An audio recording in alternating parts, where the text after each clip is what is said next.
আপনারা জানেন, ইতিমধ্যে জাতির উদ্দেশ্যে দিয়ে একাধিক ভাষণে আমি বলেছি, চলতি বছরের ডিসেম্বর থেকে আগামী বছরের জুনের মধ্যে দেশে ত্রয়োদশ সংসদ নির্বাচন অনুষ্ঠিত হবে।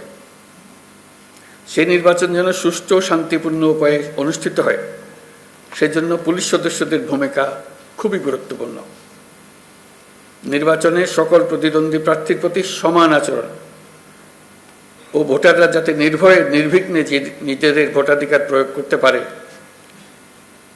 সেই পরিবেশ নিশ্চিত করা আপনাদের এবং আমাদের সর্বোচ্চ দায়িত্ব।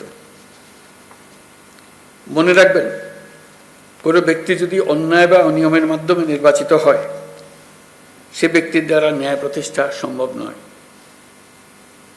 সুতরাং নিশ্চিত করুন যাতে কারো দ্বারা ব্যবহৃত না হন। সত্য ন্যায় প্রতিষ্ঠার ব্রত হিসেবে নির্বাচনে নিজেদেরকে নিয়োজিত করবেন। পুলিশ বাহিনীর সদস্য হিসেবে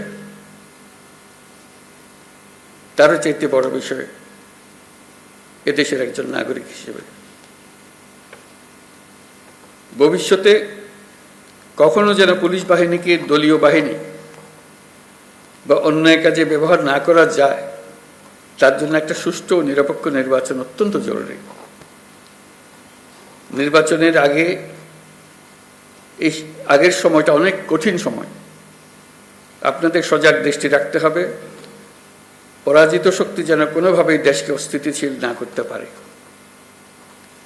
আমি আগেও বলেছি, আবারও আপনাদেরকে নিয়ে স্মরণ করিয়ে দিচ্ছি সবাইকে, আমরা একটা যুদ্ধ অবস্থায় আছি। অশুভ চক্র আমাদের স্বপ্নকে, আমাদের ঐক্যকে ভেঙে দিতে সব শক্তি নিয়ে চেষ্টা করছে এবং চেষ্টা আরো কঠোরতর করবে। একে প্রতিহত করার জন্য আপনাদেরকে সবসময় সতর্ক থাকতে হবে, জাতিকে রক্ষা করার জন্য। বর্তমান অন্তর্বর্তীকালীন সরকার দায়িত্ব নেওয়ার পর থেকে আমরা ন্যায্য অন্যায্য আন্দোলনে মানুষকে রাস্তায় নেমে আসতে দেখেছি। এসব পরিস্থিতিতে আপনারা ধৈর্যের পরিচয় দিয়েছেন। আশা করি একই রকম ধৈর্যের পরিচয় দিয়ে আগামী দিনগুলোতে আপনারা কাজ করে যাবেন।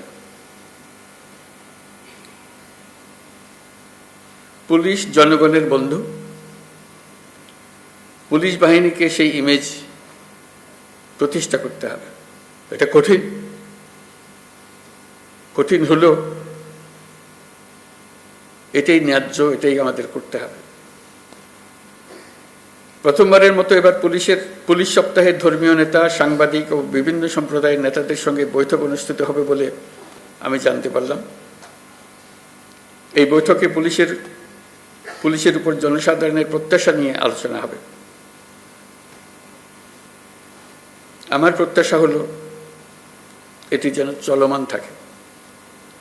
প্রতি বছর পুলিশ সপ্তাহে যেন এই ধরনের বৈঠক অনুষ্ঠিত হয়, আর যেন পুলিশ সপ্তাহের জন্য অপেক্ষাও করতে না হয়। সুযোগ পেলে এই ধরনের বৈঠক দরকার, তাতে পরস্পরের বোঝাবুঝিটা পরিষ্কার হয়ে যায়। পুলিশের সঙ্গে জনগণের দূরত্ব কমিয়ে আনতে এটা অত্যন্ত জরুরি। আমরা একটা ন্যায্যতার ভিত্তিতে গঠিত একটি বৈষম্যমুক্ত গণতান্ত্রিক বাংলাদেশ নির্মাণের স্বপ্ন দেখছি। আমরা দ্বিতীয় বাংলাদেশ গঠন করার স্বপ্ন দেখছি। জুলাই গণ অভ্যুত্থান আমাদের সেই সুযোগ করে দিয়েছে। এই সুযোগ যেন আমরা না হারাই। এই সুযোগ হারালে আমরা পরবর্তী প্রজন্মের কাছে চিরজীবনের জন্য দায়ী থাকব। বিশ্বের বুকে একটি শান্তিপূর্ণ সমৃদ্ধ দেশ হিসেবে বাংলাদেশ মাথা তুলে দাঁড়াচ্ছে এবং মাথা উঁচু করে রাখবে সবসময়। এই স্বপ্ন পূরণে আপনাদের ভূমিকা অনেক।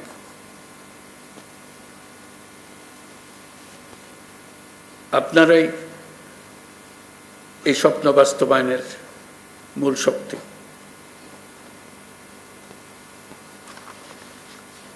পুলিশের কাজকর্ম, পুলিশের সঙ্গে মানুষের সম্পর্ক, এটা দেখেই সারা দুনিয়া বিচার করে আমরা সভ্যতার কোন স্তরে আছি। আমরা সভ্যতার সর্বস্তরে যেতে চাই, এটাই আমাদের স্বপ্ন।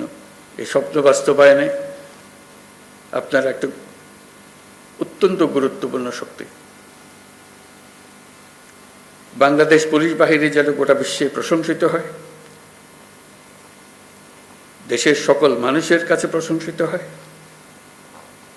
এই প্রত্যাশা নিয়ে আমার বক্তব্য শেষ করছি।